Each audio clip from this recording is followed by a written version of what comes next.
Hello, everybody. This is Pink Pill with Jamie Lynn, where it is not all about facts and stats. And today we want to talk about dating, love, relationships. But I have a special guest with me today, Christopher Lewis. You guys might recognize him from the Dating Intelligence podcast. He is a love guru and dating expert, I would say, yourself, right? Welcome, Chris. Thank you for having me, Jamie. And by the way, I love your intro. That's amazing. I just wanted to start clubbing. Thank you. I wanted something like kind of Vegas, right? Right. You freaked me out though initially. I don't know if you, I don't know. Nobody saw this, but I was like, obviously, like the girls are out today, right? Yes, and I was like, you've got to. Fantastic, by the way. Like, you've got to let me know if I have a wardrobe malfunction.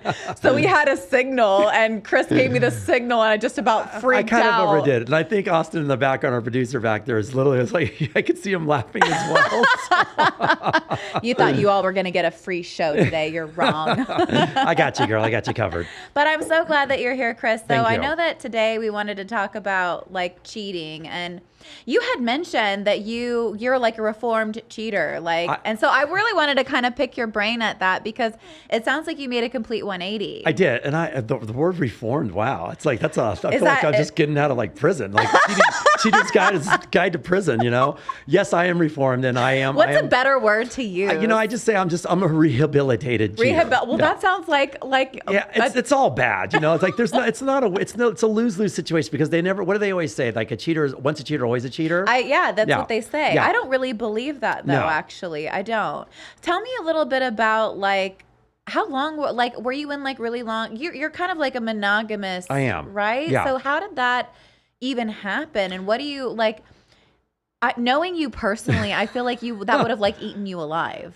I mean, it's, there's a point in my life where, when you start to know your stride as a man in this world and you realize what your worth is and you're like, damn, I got a lot of worth and I got a lot to share with a lot of people. And I feel like for me, it's just that, first and foremost, I'm a good guy, but I just love the shit out of women, I have to admit. And so for me to navigate when you're getting into that space of just, girls and girls and girls, it's like, it's hard to just kind of keep it all together. So I had to go through this time in my life where I just went through this method of just like, okay, I'm with one girl, but yet there's another girl, and then there's another girl. But yet at the same time, I'm a monogamous, like you said, serial dater at the same time. But I just didn't know how to communicate the fact on what I needed. And I think that's probably where it all stemmed from. When did it start? Like what happened with you where you actually crossed the line for the first time? And how did you justify it to yourself to make it okay? Or was it something that you were like, oh, you know what, like this doesn't feel good, but I can't really stop? I think the latter, it just felt good and I didn't know when to stop. I feel like when you're being pursued or whatever, and you just have like I said, there's just a lot of noise, let's just put it that way, in front of you. It's hard to just kind of quiet the noise and I feel like it's a maturity thing more than anything else. And at the time, yes, you're dating someone, but it's all brand new and it's a new experience. But how do you even handle that new experience when you're first starting to date someone for considerable, like a long-term relationship? Like how far into the relationship were you before you cheated? On average, oh God, that's on average, I mean, usually about 3 months in. Right. And I was literally thinking about 4 months in on average. Okay. Yeah, about 4 months. What do you in. think it was like about that marker? Was it like, did things just kind of get stale in the relationship? No, I feel like for me, it's just like I always was looking for someone that had their own way. Like, I'm with someone who trusted me enough to let me be my own person. But that was the problem. It was just they trusted me too much to be my own person. And I just really learned how to navigate the cheating space by learning how to be with the person I was with, but also going out doing what I wanted to do. Now, the crazy part about this is that the person that I was with had always trumped anyone that I cheated with them on. I say this to people all the time. I say people usually cheat down. Right. Why Right. was that? Like, what? I think so many women actually, I would love if you could expand on Okay. that, because I think so many women, they get, and men too that are cheated on, they get caught in this comparison trap where they're Okay. comparing themselves to their former partner or current partner or whatever, and then they don't feel good, or they're trying to work things out with their spouse, and they're like, what was it about this person that was so attractive? And they start to feel less than. But when Yeah. I look at usually people that are cheating with somebody, usually those qualities are, they're offering less value.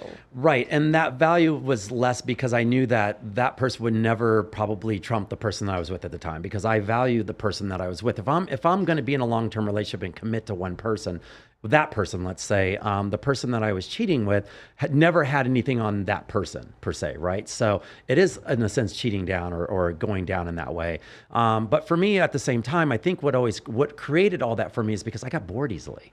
I got bored who I was with. And so there was a funny thing that I always said, like, I never got past the 2-year mark with anyone at one point in time in my life. And the time that I got over 2 years, I was like, wow, this must be the person that I must be with. And that's going to be a longevity of the relationship. Well, obviously that didn't last very long too, but I felt, once again, it's a maturity thing. Like, it all comes down to how much are you able to withstand being a stand-up guy? How much are you willing to withstand someone pursuing you, or being that person where you're just like, you know what, I know my self-worth. I don't need to actually do this anymore. Thank you, but no. And it's not easy. I can imagine that it will be. I think men are just more natural. I think it's a very hard thing for women to understand, because we're not wired the same way. And so usually when a woman cheats, it's the end of the relationship. That's correct. Whereas Yeah. when a man cheats, it's not necessarily that. It's because he's bored, or he's And quite there, frankly, or they're there's an stroking your ego. opportunity. Let's just be honest. Yeah. They're just stroking your ego. And that for the does most feel part. good, right? Right. It feels good, and like that's very attractive, right? And that can draw you in, and then before you know it, you're down the rabbit hole. Yeah. I mean, who doesn't want to be like, like adorned? Who doesn't want to have like someone like saying that they want to be with you, or who's smiling, or just giving you all the accolades? It's not easy. So It's so tough too, because I think it's a hard thing to sustain when Yeah. you're actually in a committed relationship, right? Like, it puts a lot of responsibility on the partner to provide that kind of validation. Like, I tell women this all the time. I said, you need to secure your home. right. You can't really control like what a guy is going to do, but you can create peace, you can create a sense of safety, and you can make it really uncomfortable for him to go anywhere else. That's very true too. But once again, if you're with someone that you give them no reason to feel like that they can't trust you, or feel like you can go out and be that person, and then yet you still go out and do it, it's like it's a hard pill to swallow. I can imagine. It's like, so did you cheat in every relationship, or was it just a few? No, every relationship I've been in, and by the way, Golly. that actually stopped, by the way, when I Okay. finally got married, because Okay. I finally had someone who challenged me enough to go, why am I ever going to do this person? Yeah. Because I felt like there was a challenge. And once again, when I said I was bored, that was the main thing that I was actually missing, was the challenge from the girl. I felt like each one started off that way, where they're like, yeah, they're the certain type of girl that I thought I wanted to be with. But then after a while, they just started conforming to what I needed and what I was. So they allowed me to have the freedom. They allowed me to do this, but there was never a challenge. And by See- the way, I didn't know how to speak up with that either, though. I Right. didn't, It's a hard thing to Yeah. kind of communicate, and not everybody would, I think, receive that well either. Right. To say that I want to be challenged, because this kind of like pegs on another point that I just thought of, is cheating isn't always about sex. No, that's right. I think a lot of women are under the impression that guys are just trying to put their dick in anything, right? And that's not, like, you guys are way more complex than I think a lot of people give you guys credit for. Yeah. And it was like the challenge and maybe even the intellectual stimulation that was highly attractive to you. That's correct. And somebody else. So it wasn't necessary. Sex comes with that, but that wasn't the thing that kind of like kept you there. Right. And the sex part of it all, like, I mean, that was probably like probably less than, maybe I'd say less than 50%. It's like, it was Really? it was once again, more of the emotional connection of just like on the high of just like someone being out there, someone giving you the attention, once again, it was like an ego stroke. So for me to go there, I knew like, if I'm going to go the distance and really cheat, it was like, it had to be someone very special for me to do that with. I feel like that had to have taken like a lot of work for you to kind of check in with yourself and say like, hey, this is my stuff. Yeah. That's a really because that's a hard thing to acknowledge, that validation feels good and that I like that. And that's not reflective on my partner. That's something that I have to change if That's I want to correct. be in a committed relationship. And once again, it took me like this down this road of really understanding on what a relationship means and how to be in a relationship. I think, and over time, as I matured and as I, my ex-wife or things like that, it actually put me in a space of learning how to be a better man in a relationship, also to grow in a relationship. But at the same time, I learned how to find that balance. Like one of the things that I love about my current relationship over 6 years is the fact that, she lets me flirt. She lets me, go out there into the space. She lets me have girls over to the house when she's not around and actually have fun and just be myself. But she also knows that it's just Chris being Chris. Chris will not do anything to me because he just needs that outlet, which is quite frankly what it was, an outlet of just me being a guy and being around women. And so for me to have that outlet, knowing the fact that, okay, I'm being allowed to be in this space, but at the same time, I know what I have at home and I dare not go beyond that limitation. So she gives you a lot of freedom, I think, of freedom in the relationship. And it sounds like that's really attractive to you. It's hugely attractive to me. And it makes me feel like, why would I ever mess this up? Where it's like before, it's like, I would not know how to communicate that with my partner. So what is it? It's taboo now. I think that's really interesting. And it's like, every relationship has to kind of have their own like set of boundaries. I know a lot of women that wouldn't be okay with that, where that would create a lot of fear and like insecurity. So you like to have a partner like that shows a lot of like self-control and probably a very good relationship with herself too. Yeah. To give somebody that kind of trust and freedom. That's why I think healing is so important too. Because if you're operating from like past wounds, you'll never give somebody that kind of freedom. You'll be like, hell no. I mean, think about it honestly. So from my past and what I used to do, to where I'm at right now, it's that thing where I've grown so much to where I know how to communicate certain things to certain people who look at me or who are in that space where they're with someone for a very long time. And they're like, you know what, I just kind of want to maybe just go out and do this and that. And I go, well, communicate with your partner first. Talk to your partner and see what she says. You'd be surprised on how well she might actually allow you to be, not to say it's going to be an open relationship, but at least she's going to explore that route with you to give you more freedom than what you're. I think healthy relationships, you're trying to come together towards a resolution. See, most people actually aren't looking for resolutions.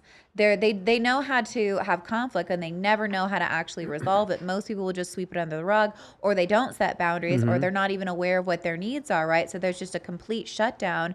And that's how there's miscommunication over time that builds bitterness and resentment. Before you know it, it's done. It implodes. Yeah, it does. Completely. Right. And you're both left out with nothing, basically, right? So what do you think? Like, I had like some little like thoughts that I had written down, and I was like just gonna kind of throw them at you to see like what you thought. What do you think is the number one reason guys cheat? And I'm just going to say guys or girls, or is it different for both? No, I'm going to go with the guys first. I feel like, once again, I said it's ego, first of all. I mean, when you feel like you're being looked at, you're feeling like you're getting some sense of adoration, some sense of like acknowledgement. It's sexy, and it doesn't really, there's times when you look at the person that the guy's cheating on and you're just like, that doesn't even match up. But it's just because the fact that someone's giving them attention that they feel like they're not getting at home. That's the number one reason. And the reason, and to say that going even farther, it's not that they're not getting attention at home. They don't know what to ask for at home. And so that's cool, because I think when you said that, I was like, I know a lot of women that are going to disagree with you. Right. But that makes sense, because they might not know how to have that conversation, or their partner might not know how to communicate that. And I think a lot of people will try, like when you're in love, I think you really try to meet your partner's needs, but not everybody really feels safe to do that. Right. And it's a really hard thing to overcome in relationships, and it requires trust, safety, and not a lot of people have that as a foundation anyway. That's correct. Yeah. And like, once again, I don't really feel like it's so much about the sex per se. I feel like it's more about most guys feel like it's about the challenge. It's about what can I get? And once again, it's like, I can get this out here because I know that my partner at home will give me that. Do you guys like it when girls chase them? Or would they prefer? I had this conversation with two of my guy friends, and they're like, we love it when girls chase. And I was like, the fuck you do. Like, no, you don't. Yeah, I agree with that. I was like, absolutely not, you don't. And like, I had them like really go into it, and I was like, that is not a chase. That's somebody expressing interest. Right. But that's not the same thing as a chase. I don't like the chase from a girl. Once again, I like these on how if a girl is bold and the confidence, but if they're chasing you too much, it gets a little overwhelming. It's kind of a turnoff for me, honestly. Tell me, why would that, like, I know I have my own feelings about why that's a turnoff, but tell me why you would think that that would be a turnoff. If her energy is like coming to you. Right. Because I gave this kind of example with two of my guy friends. And they were like, we love it when a girl like, is interested in us and comes up to us. And I was like, well, how would you want a girl to approach you? And they're like, oh, I just want her to, like, let's just say we're at a club. I want her to go up, buy me a drink and tell me I'm hot. And I was like, no, you fucking don't. Like, if that, like, yeah, but you're missing that. But okay. They do, because that's not really the chase, though. That's just, once again, it's their ego being stroked. But if that went any farther now they're going to be like, oh, this is kind of like, it's a little too much. Okay. Cool. So that's all I meant. So the intro of what you said is very true, but that's ego being stroked. And so the rest of it, though, let's just play that out. It's a little bit more pursuit. It's a little bit more, and the girl's just like still just like googling, goggling all over the guy. What if she's like, come back to my place? He'd probably take her up on that offer. It depends on what type of relationship they're in, though, as well. I mean, like, I've been offered that a few times, and it scares the shit out of me, because I'm like, okay, you're looking at me like a piece of meat now, and I don't like that. Then that's a difference right there. So it's like, but once again, it's a difference when it depends on the level, let's just say. I mean, there's a lot of levels, as we all know. Does attractiveness make a difference in like how receptive a guy is to a girl chasing? Oh, that's a good question. And my first response is, as long as she's not sloppy. Okay. So can you explain that to me? What does that mean? I mean, there's been a lot of as long as she doesn't have drool. No, there's been a lot of hot girls, but they're just either just sloppy drunk, or they're just sloppy in the way that they're presenting themselves, and all of a sudden it's just not attractive. I'm sorry. Yeah. There's been a lot of hot girls. I mean, I've had girls come to me and going, hey, or a guy going, hey, my such just wants to take you home. And I'm like, she's freaking gorgeous. But then I have to sit there and like watch her. You got to babysit. Well, just like a girl would do with a guy. And I'm not saying all guys like, because most guys, let's just be honest, most guys, they'll just bet anything. It's the truth, right? They have no qualms about that, right? Well, yeah, I guess like if you're just trying to get laid or you're just trying to hook up, there's zero investment, Correct. Right? It's a numbers game at that point. Right. Me, I'm looking at the fact on, okay, like let's see how this progresses a little bit more. If she can maintain her sense of control, compatibility, sense of, who she is. But if it starts going down this little sloppy route where she's just a little off, I'm like, that's not attractive to me. Like, you just lost me there. God, I'm so glad that you said that, because I know I've got a lot of guys that look for that. And I think it's really gross, right? Yeah, I don't think that they're necessarily attracted to it, but I think that there are people that will capitalize on that. But it's like, I also want to say this to guys, like, if you see that, like, you have to understand that, like, not to completely go off on a tangent, but consent can get really wonky in situations right. And I'm like not in that. the mood to deal with that, Right. Especially when it gets to So that it's a point. good thing to just kind of protect yourself in situations Correct. like that as well. And quite frankly, I just don't want to wake up with someone the next day and sit there and go, I just don't want to, I'm not that guy for you. You don't want to hold her hair while she's throwing up? No. So romantic.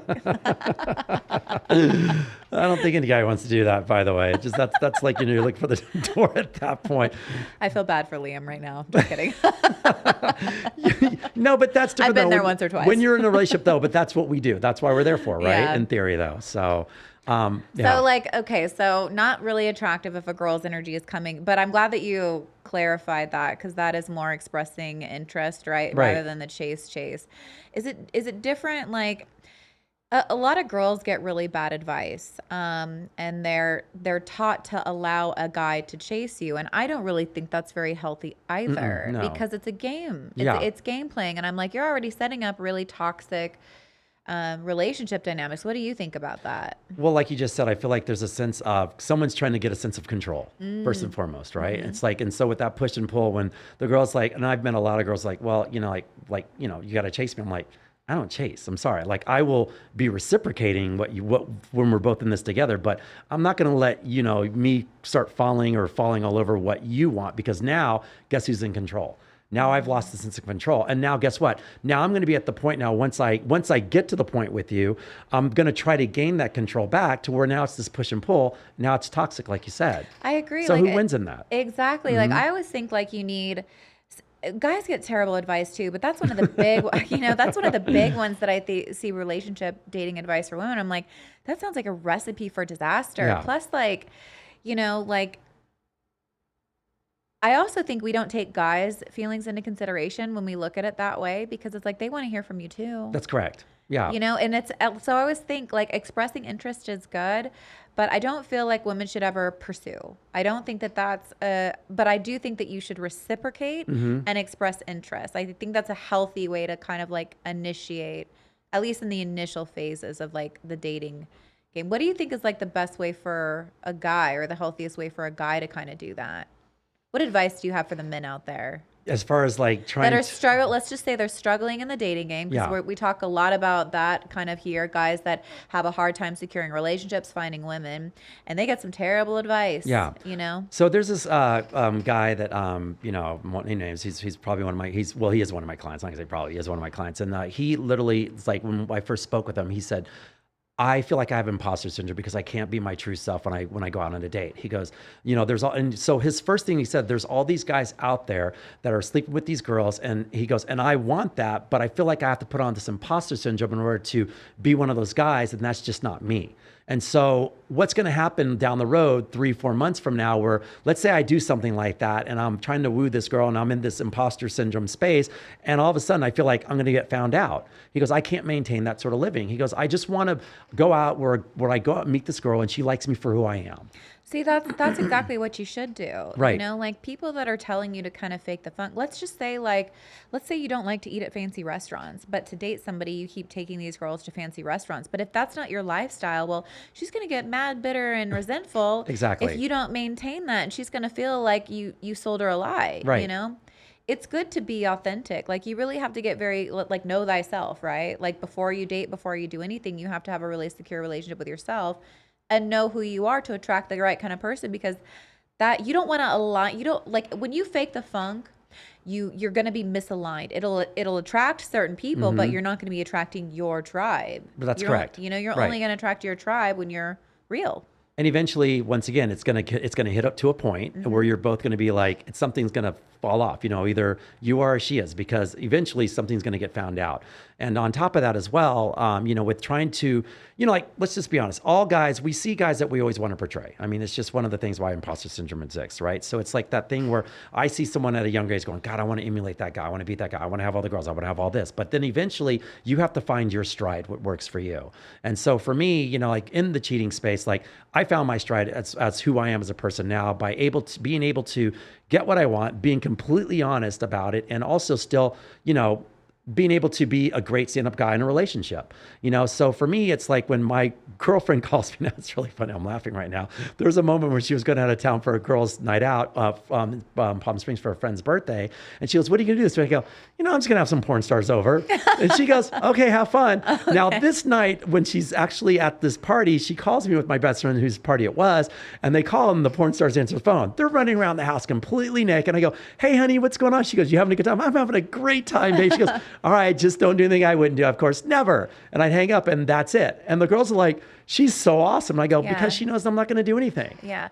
But it's really like, I think what's so powerful about that is that you created that safety for her. Right. You know, that's something that you did to create that. Now, yes, she has to have like a certain sense of like who she is and confidence, and, you know, that whole kind of mindset pairs with that, but she wouldn't be able to maintain that had she not felt safe with you. No, so absolutely. I think that speaks volumes to how you are in relationships, because it's not something that most women have in relationships, and yet it's the number one love need for women. Men, Right.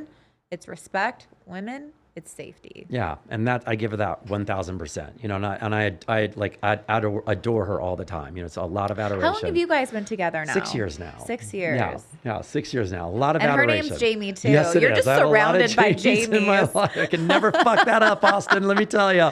Do you know, like, I never really grew up around any other Jamies, and I moved here, and I'm just like, It's a very common name. I know it was. Yeah. I wasn't even supposed to be named Jamie. My parents like had no idea. That was funny. They thought I was going to be a boy though too. Okay, so they wanted an androgynous name then, basically. I guess so. All Yeah. right. Well, it's worked out. How's it working out for you? So far, so good. I mean, I tried to change it when I was young. Actually, I wanted to be called Rose. And you were going to do that on your own? I was trying. Gotcha. Yeah. Even then, I was just going for Okay. it. I was like, "Take me to the court, mom." Well, I think Jamie Lynn's hit quite well though. Yeah, for you. I like Jamie Lynn. I just, you know, it's got a nice ring to it, I guess. Yeah, right. Well, let me throw out one more thing for you go into your Yeah. next one about this whole situation of cheating and stuff. One thing that I realized for myself that I pride myself on is that when people go, well, and we all hear this, right? If you're a cheater, it's like, well, what if they did that to you?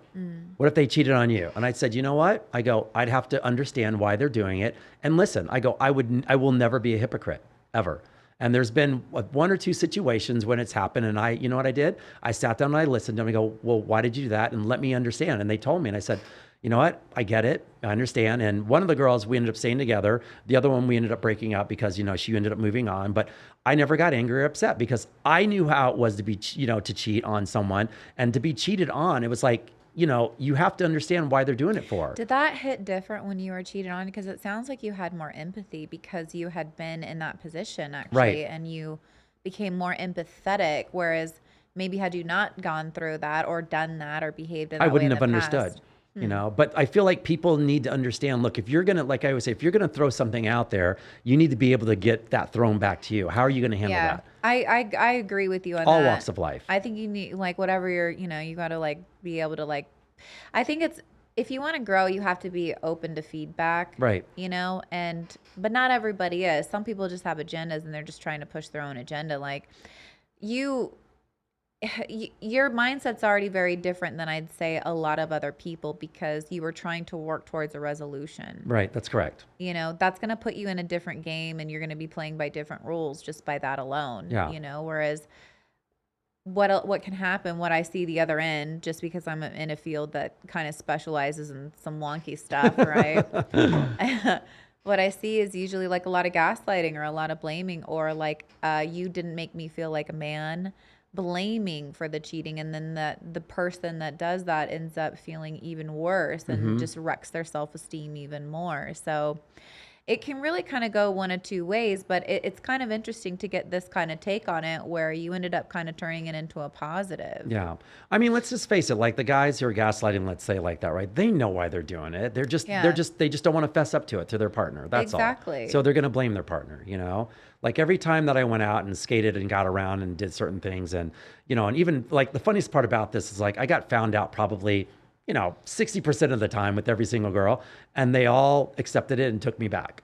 Because I said, you know what, I made a mistake. This is what I did, But they understood that, I still was with them and I still really genuinely was in love with them. But I just didn't know how to navigate the space. I didn't know learn how to navigate, how to be honest, how to ask for what I wanted from them. A lot of cheating is such a difficult topic to discuss because I don't think it's so black and white, and I think you need to look at it like on a case-by-case basis.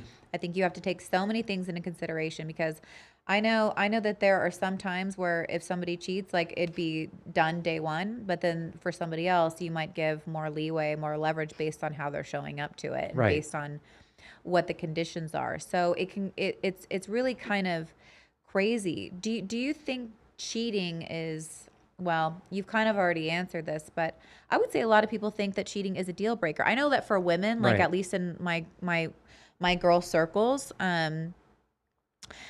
if you say something to you, and you got to be so careful what you tell your girlfriends, I swear to God, because they are not always rooting for you. They're not. And they give terrible advice a lot of times. Okay. Because they're responding from a place of, it's not necessarily really healthy. Usually you'll get feedback from their own pain and projection, right?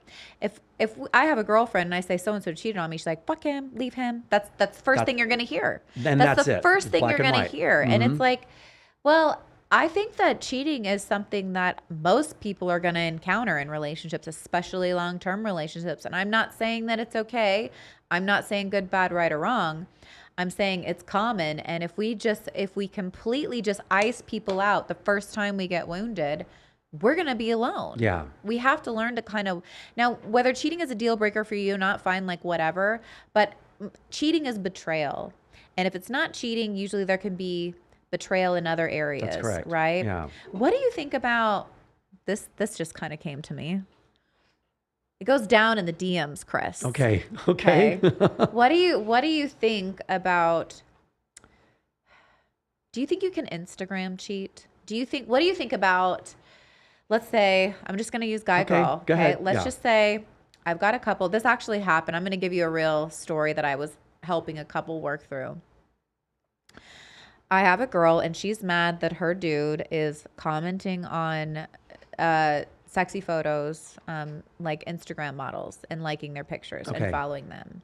And she feels like that's cheating. What do you think about that?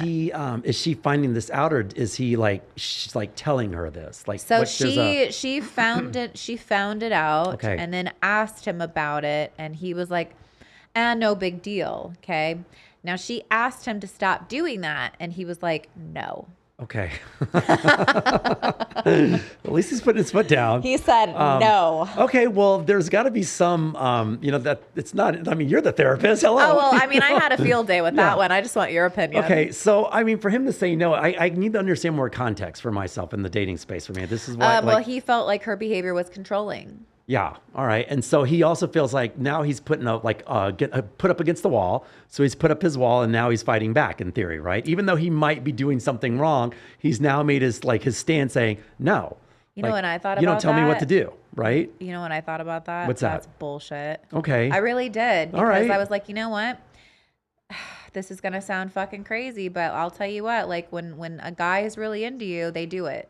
Yeah, they do it. Right. And I can give you a prime example of that. Okay. And that's a very good one right there. So with my current girlfriend of 6 years. So the first time ever was probably about 3 years ago. We were at a party and literally like I was talking to this girl and she was gorgeous. She had all those things on why I wanted to cheat. And for the very first time, I was thinking about it. You know, I was talking to this is someone I could probably do this with, right? And so later on that night, when we got home the next morning, I literally went to my girlfriend.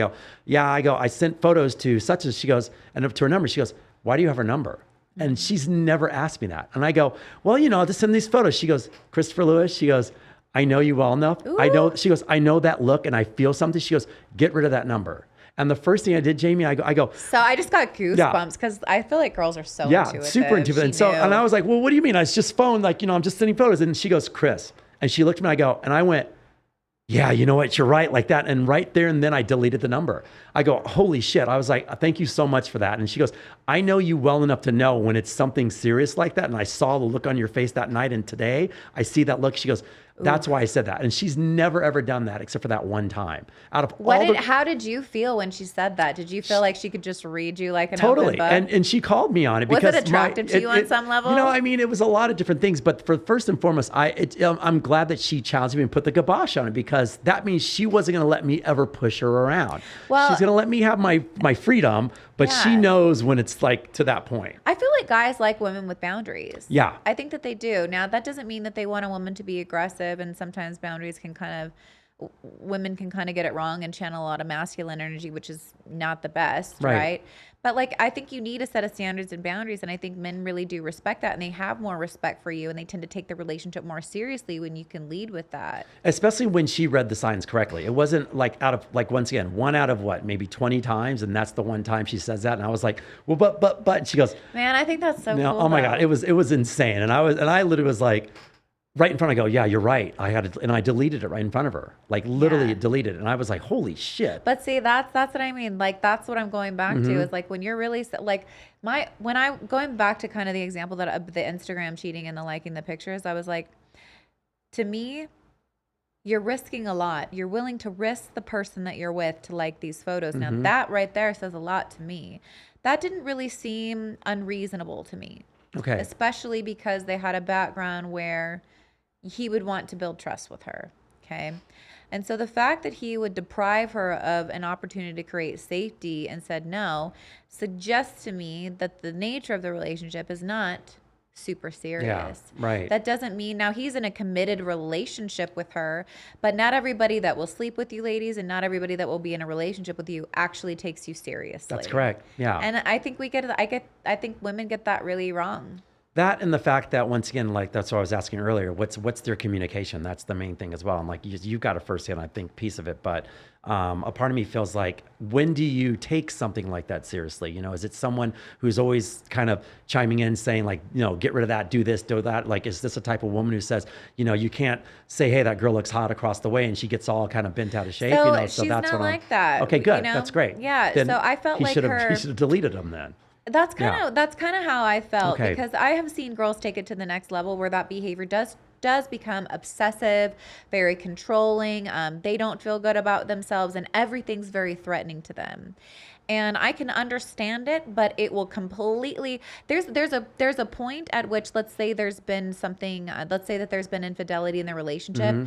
That person needs to really work on creating safety, but the person that's been cheated on also has to do a lot of work. Right. Because you cannot go to this controlling place. If you do that, now that will be the thing that breaks up the relationship. Yeah. And so it's such a mind fuck sometimes to heal from something like that. And I think Instagram is such a big thing that causes so many issues in relationships. It's something that I hear so much when I work with couples. Who's following who liked this photo, who commented on this, and then somebody sliding into your DMs, right? And I think it's I can't really say objectively whether, Instagram communication would be like a hardcore betrayal. I think it's always something that you have to, because some couples might be cool with it, some couples might not, and one person might be cool with it and the other person might not. Right. And I think in those situations, when you really care about your partner, you're willing to work towards each other. There's not like an absolute, and it's at least up for negotiation. So I just think that, I think those are things that you have to look for in relationships. There's a big give and take, like you said. It's like there's things that you fight for, and there's things that you just have to let go. Like I think in that situation now, I know a little bit more. It's like, yeah, dude's got to let that go. I would think so, man. I really would. Like it kind of sucked because it's like there's so much in my mind, and it's like as a woman, like I don't really feel like I had the freedom to really say, because they're not going to hear it. Right. You can see the writing on the wall, but it's like it's her journey. She's going to have to figure it out. Yeah. Yeah. That's the big thing. And I feel like if it's tough because once you go into that rabbit hole, it's not an easy way out. So, but I feel like guys will completely, and girls will do the same thing. They'll turn around for the person that they love. Like a guy's really going to change for one person, Why are you laughing? No, I'm not. I'm thinking, himself, basically. Well, yeah, himself. But I do think that I think that a guy can be, let's say he's got a total fuckboy history, right? But then he meets somebody that he falls in love with, and that's the qualifier, love. That's the one. Not Yeah, attraction. right. It's love. And when that's there, that man will show up to that relationship completely different. Yeah. He'll change his routine, everything because he loves this person. And that's something that I think gets really left out of the conversations is we make a lot of compromises and concessions, and we're willing to upgrade our life for the people that we actually love. That's correct. And not to say that, and I know that a lot of your listeners are going to be like going like, he's being a lot of bullshit, which I'm open and I'm willing to take all my past is what it's been and stuff like that and learn from it. And also the fact that I'm still working on it now. There's moments where I communicate well enough from my ex and through now where it's like, look, if I remember telling my girlfriend of 6 years now, I remember there was about 2 years ago, and I probably a little bit less than that. I said, you know what? My head's starting to look around now. My head's starting to spin. Mm-hmm. Like I had to come home and honestly come home and be like, hey, I just want to let you know. Like I felt like I wasn't getting enough attention on me. She's busy and I'm busy. And it's that thing where I was like, I'm around a lot of girls. And I was like, finally I go, whoa, my head is starting to really look around now, and I'm a little scared right now. So I had to let her know that. I think that was really brave. Right. That was because that's risky to do that. It was. But you had enough respect for her to say that, and look, the intent behind that is to resolve the issue, right? Which we did, and off of that note, when I said that, I said, look, and I never said like you. I said, look, I go, we aren't, we're not spending a lot of time there. We're not doing this, and so I said, if you want to talk about it whenever you're ready. She goes, let me think on that, and then the next morning she goes, I'm really angry about this. And I said, and I was like, I figured you would be. Let's talk about it. And she goes, well, I'm mad that you said that you're putting it all on me. And I said, hey, look, I never said that. I said, I'm taking much as responsibility as you are. I'm saying that we need to start doing this. We need this. I never said you, because that's implying that I'm putting the onus on you. Her. Right. Yeah. I go, it's much my fault as yours. I need to work on getting back to you as much as we need to figure it out. And after I said that whole big, big boiling pot of that pressure cooker all went out the window. And I was like back to her in no time. But just me talking about it squashed all of it by just me presenting that to her. And I was nervous as fuck telling her, but I knew I had to tell her, because why are we in this relationship if I can't communicate with you? It's so true. That's a number one relationship killer right there. It's the little things that actually break up relationships. It's not the big things like cheating. It's the he didn't do the dishes. That's No, true. really. Like, Right. I'm not kidding. It's that kind of shit. He won't make the bed in the morning. Yeah. Those are the things that are actually like the relationship killers. It's the slow cuts. It's not the big bangs. Man. Yeah. Yeah. Well, you hear that, guys? You better do your shit, man. Do the Do your dishes. homework. Do the dishes. Actually, like, it's so funny because Are they allowed to put card pieces in the house, though? They're like, what's that? like card frames. Oh, get out of here! Get out of here! I still love that Instagram Oh my reel, God! by the way. I feel like I have to say the story now. It's such a good story. Oh my God! Sorry, I had to present that because you said doing the dishes. I felt there was a lot more on that counter that needed to be done. There was a whole bumper in my island. Yeah. So my boyfriend. I love him for that. Yeah. I was upstairs and I was coming downstairs and he had there was a car bumper on my island and I was like, what the fuck is this? And he was like, I'm just repairing the bumper. And I'm like, what's going on? Like, in what world does this actually happen? Right. At what point did you go, you know what, I'm just going to bring the whole bumper and just bring it inside? Yeah, like you just took it off the car and put it in you're not even in the garage. You brought it into the kitchen. My dog Winnie is just looking at him like crazy and I'm like, same girl. Like, I don't get it. Those things are go right over the head.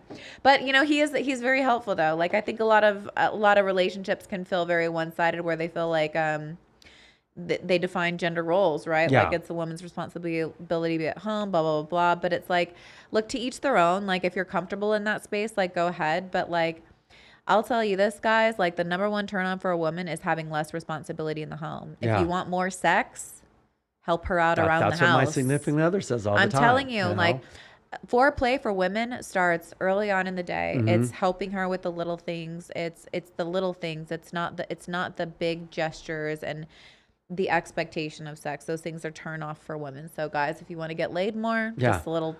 It's funny that you said, because that's what my mind says. She goes, one of the biggest things that turned me on about that I love about you, and she named this thing, was all about the little things like that. It really is, because anything that makes her day a little bit easier. And that's what she says. Yeah. Yeah. And like there are things that women can do too to reciprocate that, but like just in that statement alone, like I think guys aren't really like, because they don't. You're projecting onto it what you would want, right? Like.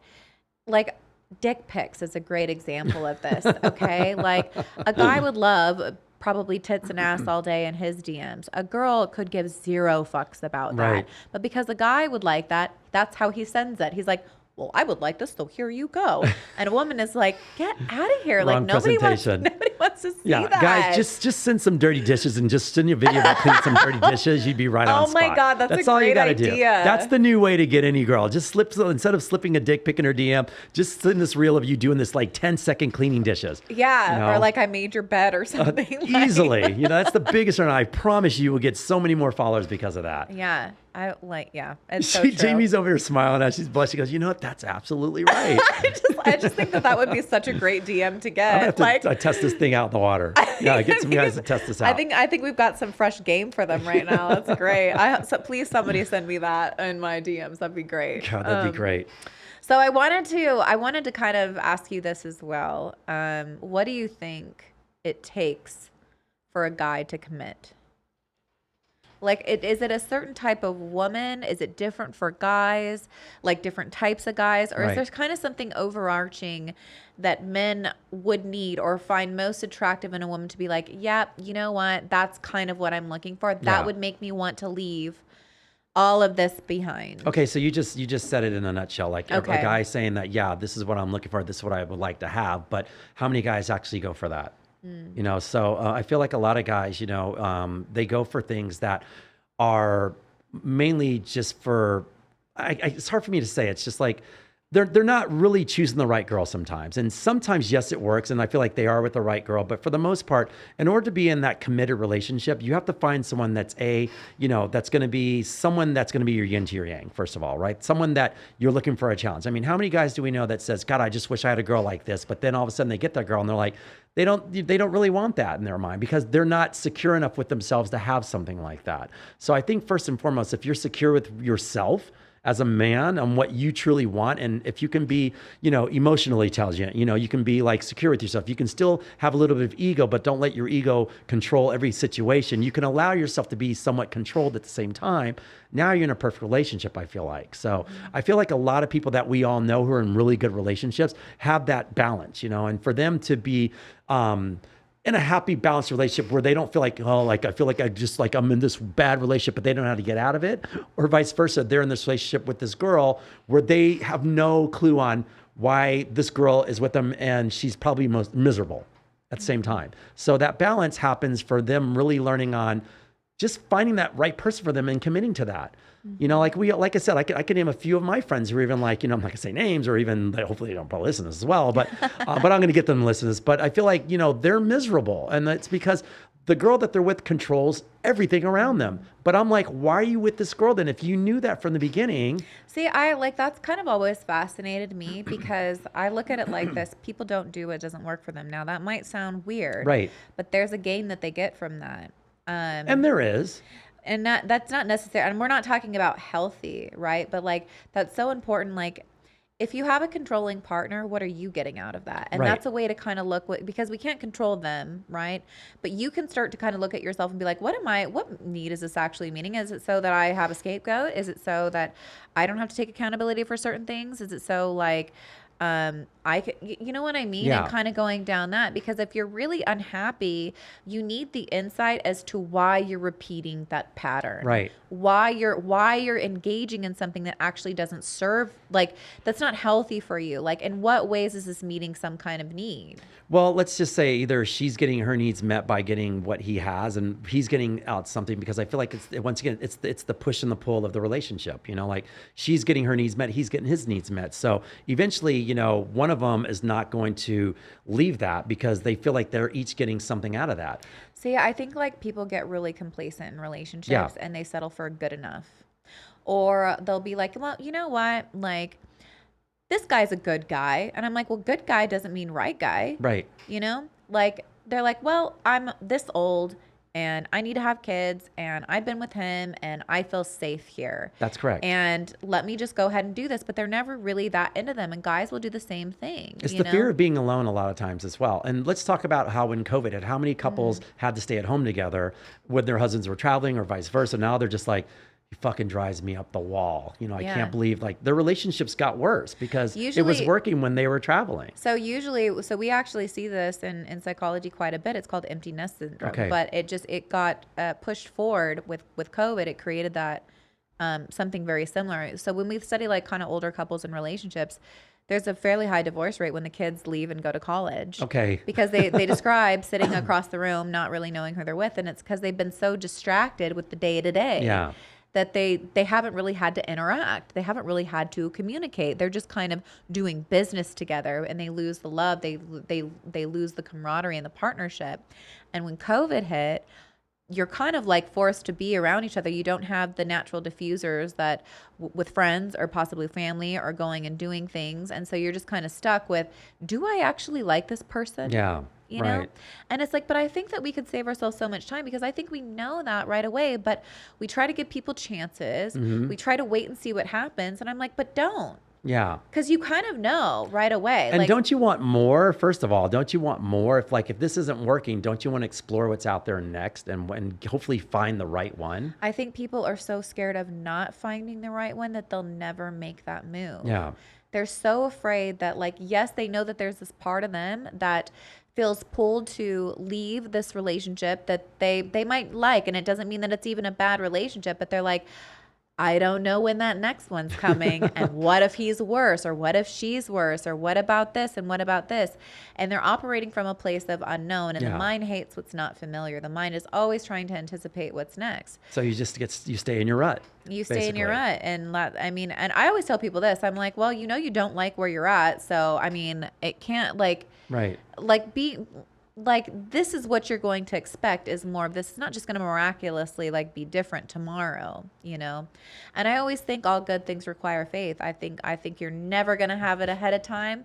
It'll never be late, but you're never going to get it ahead of time. It'll always be right on time. That's true. Very true. I love that. Well, I know we're coming up close to time. I feel like I could talk to you for I know, I hours love this about this stuff, conversation. but I have to let Chris go because Yeah. he's catching flights, not Yeah, feelings. can I throw a disclaimer into this whole Yes. situation? So people out there who listen to this, first and foremost, cheating is not right. I'm going to be very honest with you. Like I said, it was a time in my life, and it still is a time that still is out there prevalent in a lot of people. But you just have to learn how to navigate the space. I feel like a lot of people have the reasons on why they do it. They just need to figure it out for themselves. It's nothing that you can actually. The hardest part about this is I feel like it's more of a self thing that you have to figure out. It's a self-guided thing that you need to come to discovery on your own. Either if your relationship, you do it, like I said, I feel like most people try to make amends for it, but they're still struggling with a lot of things. I feel like, yeah, it's true. There's a lot of one-offs, it happens one time and people are committed and go, wow, I will never do that again. But at the same time though, it's like, you need to figure out why you're doing the whole situation. I knew why I was doing it. I knew from day one why I was doing it, and I think that made it easier for me to stop doing it. So I think awareness is so important, Yeah. like cheating is, I agree. I think cheating is more of a personal thing than it is a reflection on your partner. Now, yes, there might be things that you're not getting in the relationship, but you never really solve that by going outside of the relationship. And you know what? Maybe you're just with the wrong person. Right.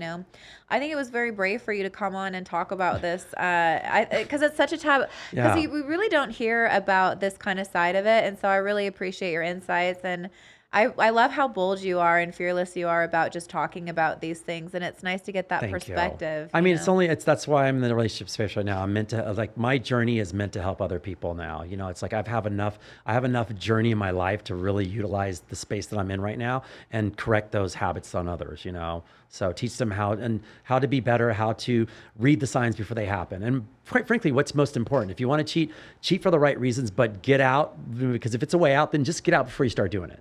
Yeah. So yeah. if you're missing something at home, communicate with your partner and see if you can fix it before you go out and start. I love seeking. that. I love that. I think that's so important because a lot of these issues I think can be corrected before infidelity happens. But if you're not having conversations about it, that other person might not know and might not even have the opportunity to correct it. Right. And if somebody, guys, is making you feel bad, if they're making you feel like something is wrong with you, whether they're cheating or whether they're not, that's probably not a healthy person for you to be with. True. Yeah. 100%. Well, Chris, Yeah. fascinating conversation as always. I appreciate you were so busy today, and I appreciate Thanks, you Jamie. taking time to come on here. You can catch Chris on Dating Intelligence. It's an amazing podcast. I've been on it, and you guys are just meeting with the coolest people doing the coolest things. And then you can also hit Chris up for, do you want to tell them where they can find you? Yeah, you can find me at Dating Intelligence. If you have any questions, just DM me, because if I get some flack from this as well, I'd be more than happy to take the flack and talk you through it, because I admit, it's something that this is a very taboo topic, and there's going to be a lot of people going, oh, motherfucker.